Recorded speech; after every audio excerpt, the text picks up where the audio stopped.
Salam, hər vaxtınız xeyir olsun. Mən biologiya müəllimi Ayşən müəllim. Bu gün sizlərə biologiya 9-cu sinif dərsliyimizdə 38-ci mövzu ali sinir fəaliyyətinin əsas tipləri mövzusunun izahını verəcəyəm. Deməli, hər bir insan özünə məxsus fərdi xüsusiyyətləri ilə digərlərindən seçilir. Yəni təbiətdə heç bir insan digərinin təkrarı deyil. Hərənin özünə məxsus fərdi xüsusiyyətləri var və bu xüsusiyyətlərlə insanlar bir-birindən seçilir.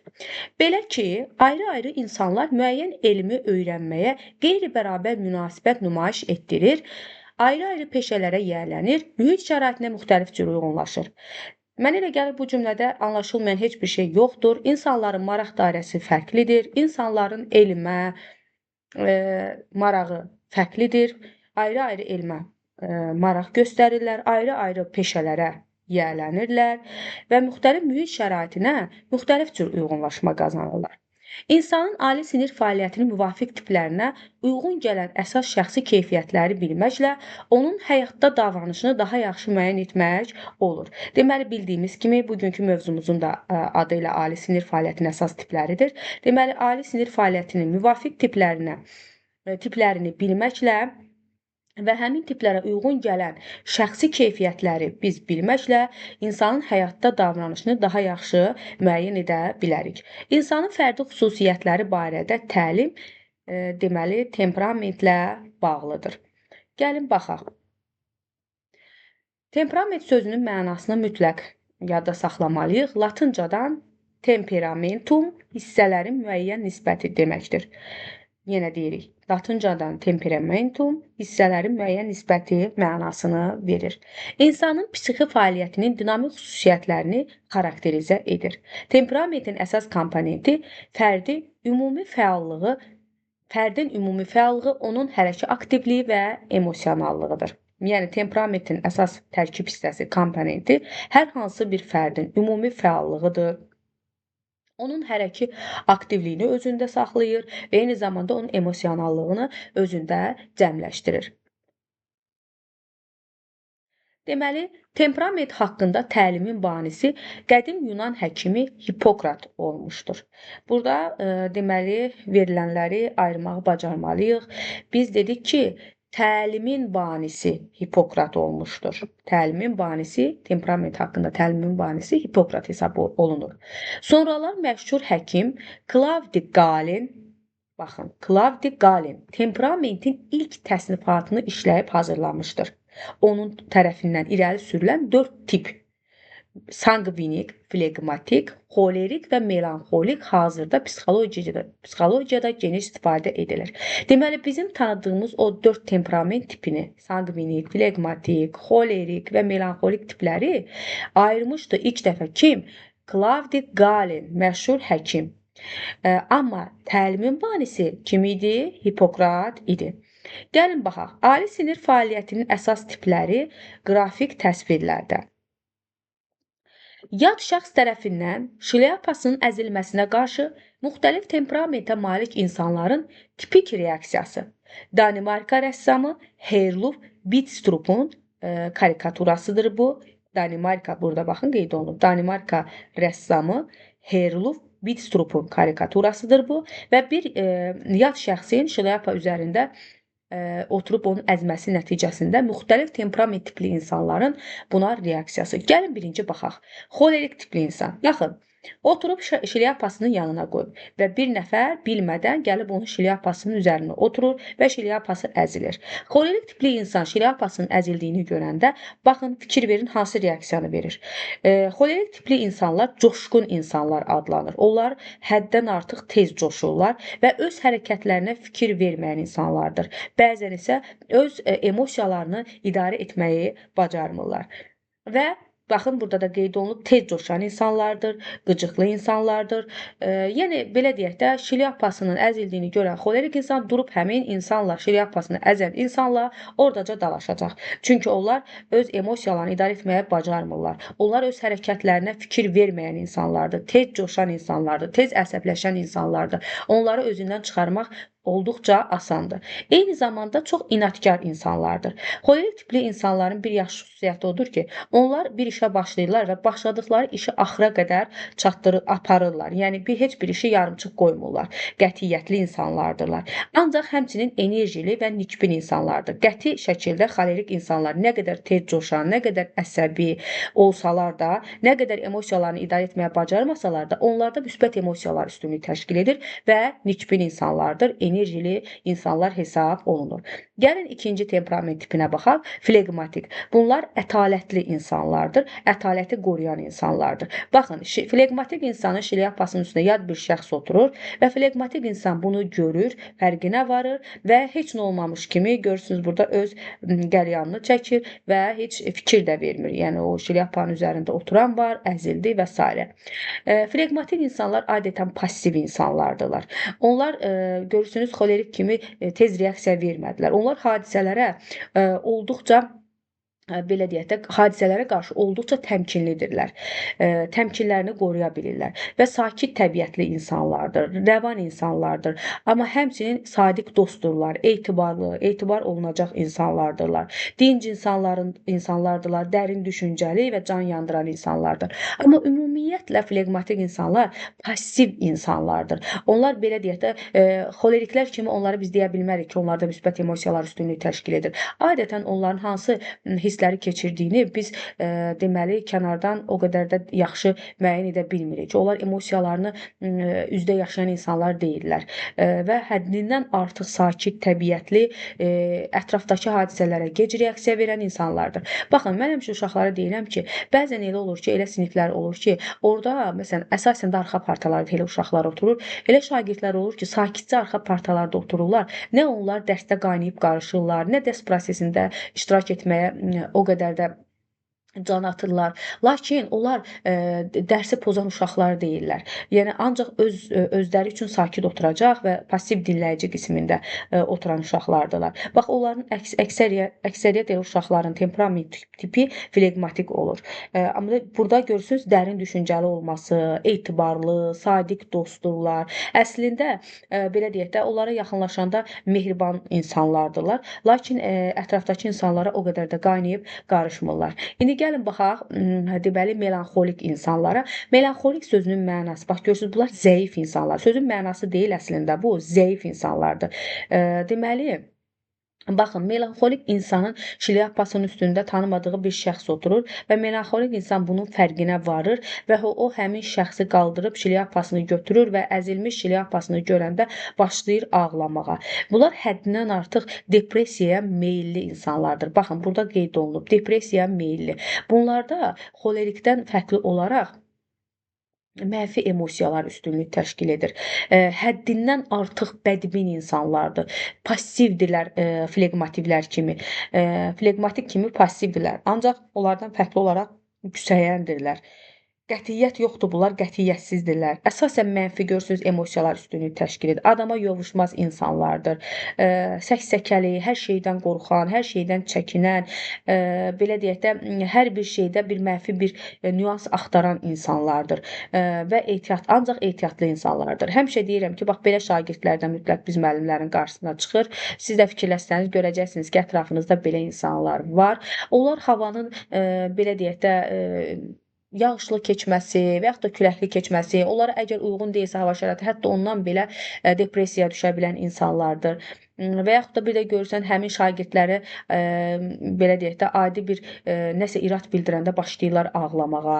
Onlar uğursuzluqlarından nəticə çıxarmırlar, uğursuzluqlarına daha da depressiyaya düşürlər. Onlar üçün daima bir motivasiya lazımdır. Lakin heç bəzən o motivasiya işə yaramır.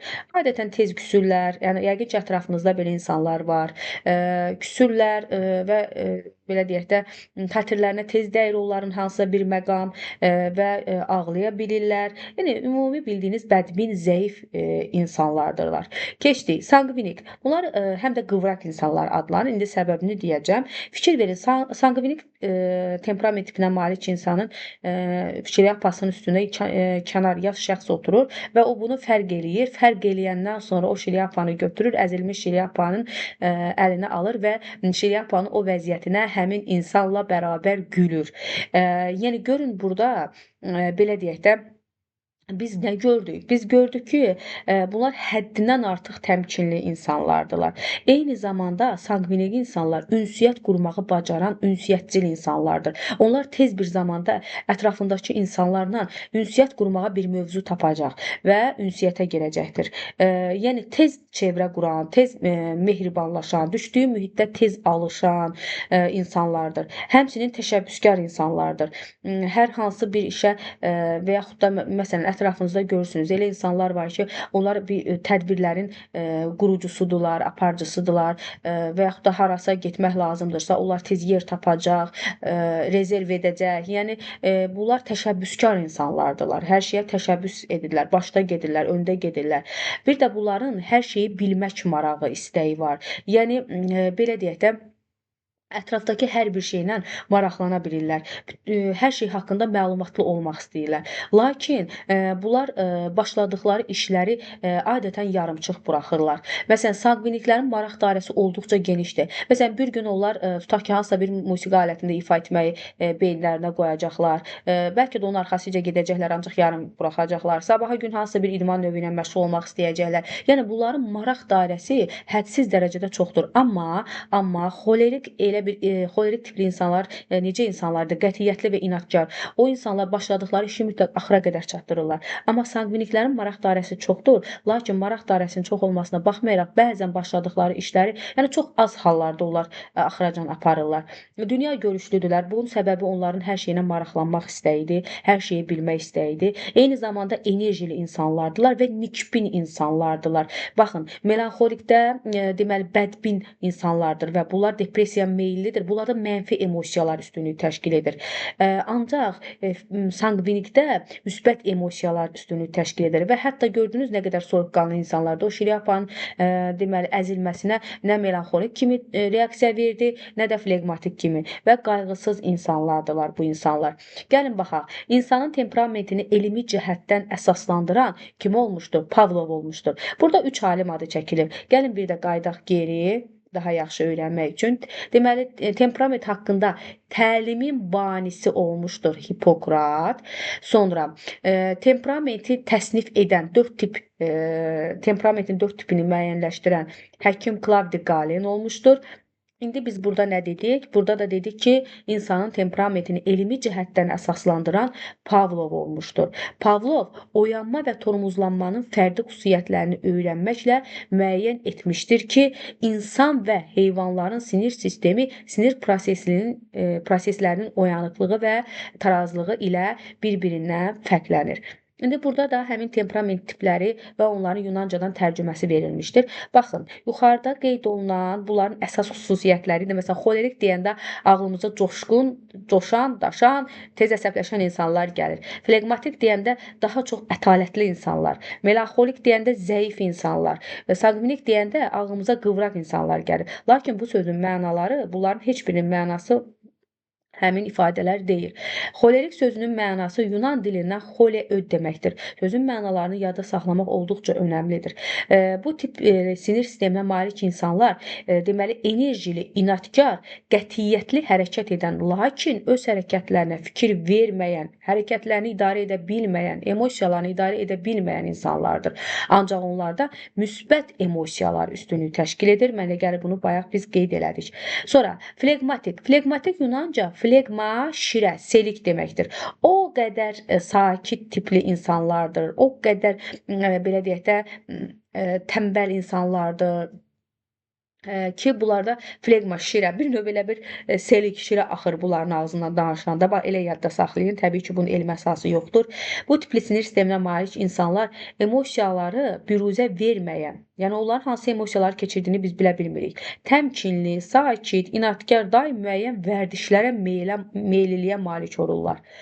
Melanxolik Yunanca melanxole qara öd deməkdir. Deməli, xole ödüdür, melanxoliya qara öd deməkdir. Bu tipli sinir sisteminə malik insanlar çox pasiv, tez küsən, depressiyaya meylli, qətiyyətsiz olurlar. Onlarda əsasən mənfi emosiyalar üstünlük təşkil edir. Sanqvinik sözünün Yunan dilində mənası sanguis, qan, həyat qüvvəsi deməkdir. Bu insanlar həqiqətən həyat qüvvəsidir. Bu tipli sinir sisteminə malik insanlar hər şeyi bilmək istəyən, geniş maraq dairəsinə malik, enerjili, soyuqqanlı və təmkinli xarakterə malikdirlər. Bütün bunların hamısını biz yuxarıda qeyd etmişdik. İnsanların bir çoxunda əslində bütün temperament tiplərinə məxsus hər hansı bir cəhətə rast gəlmək olar. Deməli, elə biz belə deyək də, düzdür, burada biz temperament tiplərinə aid xüsusiyyətləri qeyd elədik, amma elə insan yoxdur ki, onda hər hansı bir temperament tipinin bütün xüsusiyyətləri cəmlənsin. Yəni məsələn, durub fikirləşərsiniz, deyərsiniz ki, məsələn, məndən sanqvinikdə məsələn bu xüsusiyyət var. Məsələn, həm də tez küsürəm, melanxolikə də uyğun gəlirəm. Nə bilim, adama yovuşmaz xasiyyətim var, flegmatikə də uyğun gəlirəm. Bəli, bu belə olacaq. Çünki bir insanda temperament tipinin müxtəlif cəhətləri ola bilər. Lakin deməli bunlardan biri görəcəksiniz ki, sizdə üstünlük təşkil edir. Ona görə də onun temperament tipini müəyyənləşdirmək olur. Sonra sinir sisteminin tipləri anadan gəlmə olur və insanın psixi fəaliyyətinin onun temperamentinin əsasını təşkil edir. O həmçinin bu və ya digər xarakterik cəhətlərin formalaşması sürətinə müəyyən təsir edir. Lakin sinir sisteminin tipləri fərdi inkişaf prosesində xarici mühitin təsiri ilə kəskin surətdə dəyişə bilir. Deməli, insanın sinir sisteminin tipləri kəskin surətdə dəyişə bilər. Buna səbəb nə olur? Xarici mühitin təsiri. Daha çox təsir edən amillərdən biri də sosial amildir. Biz bilirik ki, insan deməli biososial varlıqdır. İnsan cəmiyyətdə formalaşır. İnsanın formalaşmasında sosial mühitin böyük rolu vardır. Ona görə də biz dedik ki, sinir sisteminin tiplərinə təsir göstərən ən böyük faktorlardan biri sosial mühitdir. Bu səbəbdən tərbiyə sinir sisteminin tipinin formalaşması üçün vacib əhəmiyyətə malik olur. Fiziki hərəkətlər və idmanla məşğul olmaq təkcə sağlamlığın möhkəmləndirilməsinə deyil, həmçinin ali sinir fəaliyyətinin güclü, səbirli və hərəkətli tipinin formalaşmasına səbəb olur. Yəni fiziki hərəkətlər, sağlam həyat tərzi sürmək, bu sağlamlığı möhkəmləndirməklə yanaşı ali sinir fəaliyyətinin tiplərinə də təsir göstərir. Belə ki, tiplər formalaşarkən güclü, səbirli, sonra hərəkətli tipin formalaşmasına gətirib çıxardır. Mövzunun sonunda öyrəndiklərinizi tətbiq edin və yoxlayın bölməsində belə bir tapşırıq var. Gəlin bu tapşırığa baxaq. Deməli deyir ki, Fəridə işlədiyi təşkilatda ən yaxşı, bir dəqiqə bax mən bunu işarəliyim. Fəridə işlədiyi təşkilatda ən yaxşı katib, referent sayılır. Həmkarları ilə həmişə mehriban və qonaqpərvərdir. Təmkinli xarakteri ona münaqişələrdən kənar olmağa imkan verir. Fəridə yaxşı icraçıdır. Öz vaxtını düzgün böldüyünə görə tapşırılan işləri vaxtında və tələsmədən yerinə yetirir. Bu hansı temperament, bu üç tipdən hansına aiddir? Bu təbii ki, sanqvinikə aiddir. Nəyə görə sanqvinikə aiddir? Görsünüz, sanqvinikin xüsusiyyətləri burada özünü büruzə verir. Nə deyir burada? Deməli, deyir ki, mehribandır, qonaqpərvərdir. Deməli, insanlarla tez bir zamanda mehribanlaşır, ünsiyyət qurmağı bacarır, eyni zamanda təmkinlidir. Yuxarıda biz nə gördük? Sanqvinik temperament tipinə malik insanın şlyapasının üzərində oturanda o bunu çox təmkinlə qəbul edir və hətta gülür. Bu təmkinli xarakteri onun münaqişələrdən kənar olmağa imkan verir. Fikir verdiniz, yuxarıda da şlyapaya güldüyü üçün onun münaqişəyə, həmin şlyapanın üzərində oturan şəxslə münaqişəyə girməsinin qarşısını aldı. Həmçinin yaxşı icraçıdır. Onlar, bax biz nə deyirdik? Onlar təşəbbüskardırlar, icraçıdırlar sanqviniklər və öz vaxtını düzgün böldüyünə görə tapşırılan işləri vaxtında və tələsmədən yerinə yetirir. Həmçinin də necə insanlar idi? Təmkinli insanlar idi. Sonra gəlin ikinci cümləyə baxaq. Deməli, Azər proqramçı işləyir. Bir dəqiqə bunu işarəliyim. Həmişə sakitdir. Baxın, bax açar məqam. Həmişə sakitdir. Təkdir, tutqundur. Yəni özünə qapanıqdır. Adama yovuşmazdır. Belə deməli temperament tipinə malik insanlar ünsiyyət qurmaqda çətinlik çəkirlər. Əgər inciyirsə uzun müddət qəzəblənir. inciyirsə, əgər həmkarları ilə mübahisə edirsə, bütün günü onunla danışmır. Baxın, görün nə qədər mənfi emosiyalar var bunda. Bədbindir, bütün günü onunla danışmayacaq. Sakit tempdə işləməyi, bildiyi işləri yerinə yetirməyə üstün tutur. Tez yorulur, tez yorulandır. Günün axırına iş görmək qabiliyyəti də azalır. Bu hansının xüsusiyyəti olacaq? Təbii ki, bu deməli olacaq melanxolik, bəli, melanxolikin xüsusiyyətləridir. Sonra gəlin Fərhada baxaq. Fərhad çertyojçu, konstruktor işləyir. Aha. Bir dəqiqə bunu mən söhbət hansından gedir ona bax. Aha. Çertyojçu konstruktor işləyir. Tapşırılan işləri çox yavaş, lakin səliqəli, ardıcıl, hərtərəfli yerinə yetirir. Onu güldürmək və ya əsəbləşdirmək çətindir. Baxın, güldürmək və əsəbləşdirmək çətindirsə, deməli bu onun emosiyalarının yaranmasında bir problem var. Az danışandır, çox az danışır. İş stolunun üzərində hər şey öz yerindədir, qaydasındadır. İş yoldaşları ilə dostluq edir. Gəlin bir dənə yuxarı qalxaq. Baxın, bax burada baxın fleqmatikin xüsusiyyətlərinə. Sakit təbiətli, rəvan, fikir versiniz, dinc, ancaq inadkardır. Yəni işini görəndir də. Bax fikir versiniz, burada da nə deyir? Deyir ki, iş yoldaşları ilə əslində dostluq edirlər fleqmatiklər. Hətta etibarlı dostları, bayaq mən bunu qeyd eləmişdim, etibarlıdırlar. Lakin çox ünsiyyətçil deyirlər bunlar. Az danışandırlar. Görürsünüz, burada qeyd olunub. Az danışandır. İş stolunun üzərində hər şey öz yerindədir. Bu isə fleqmatikin xüsusiyyətlərinə aiddir.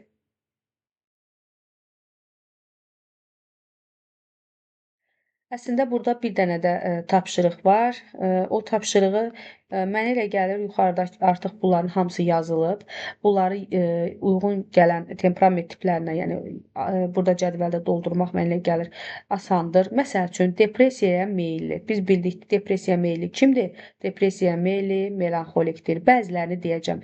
Həddindən artıq soyuqqanlıdırlar, təmkinlidirlər. Bunlar kimdir? Sanqviniklərdir. Sonra gəlin baxaq. Məsəl üçün enerjili. Enerjili əslində xolerik də enerjilidir. Gəlin yuxarıda baxaq. Baxın burada xolerik üçündə. Xolerik üçün enerjili yazılıb. Yəni ona görə də biz elə onu xolerik. Düzdür, sanqvinikdə də enerji var. Onu hər ikisində yazmaq olar. Yəni hər ikisi üçün enerjili ifadəsi uyğun gəlir. Sonra məsəl üçün gəlin baxaq. Daim müəyyən vərdişlərə meylli. Bu fleqmatikin xüsusiyyətləridir. Mənfi emosiyalar üstünlüyü təşkil edir. Bu melanxolikin xüsusiyyətləridir. Çox tez küsürlər, küsəyəndirlər. Bu da melanxolikin xüsusiyyətləridir. Artıq demək olar ki, bunların hamısını dedik. Öz hərəkətlərinə fikir verməyəndirlər. Nə etdiklərinə fikir vermirlər. Hərəkətlərini idarə edə bilmirlər. Bu xolerikin xüsusiyyətləridir. Müsbət emosiyalar bunlarda üstünlük təşkil edir. Bu sanqvinikdə də var. Gəlin baxaq. Bax, burada qeyd olunubdur. Baxın, qoy görək burada qeyd olunubmu o müsbət emosiya. Bu xolerikdə də var əslində. Xolerikdə də müsbət emosiyalar üstünlük təşkil edir. Sanqvinikdə də var. Ancaq mətndə bax fikir verin, onu xolerikə yazıb. Onlarda müsbət emosiyalar üstünlük təşkil edir. Əslində bu sanqvinikdə də var. Sonra baxaq, hər şeyi bilmək istəyən, maraq dairəsi geniş olan, buna görə də dünya görüşü də çox olan sanqviniklərdir. Sonra həddindən artıq inadkardır. Bu əslində xolerikdə də var inadkarlıq, fleqmatikdə də var. Gəlin bir baxaq. Görürsünüz, bax burada inadkardır, görürsünüz, xolerikdə də var. Və fikir versəniz, fleqmatikdə də inadkarlıq var. Yəni hər ikisində inadkarlıq var. Qaydırıq yenə bura. Sonra təmkinlidirlər. Təbii ki, sanqviniklər olduqca təmkinlidirlər. Sonra burada hansını demədik?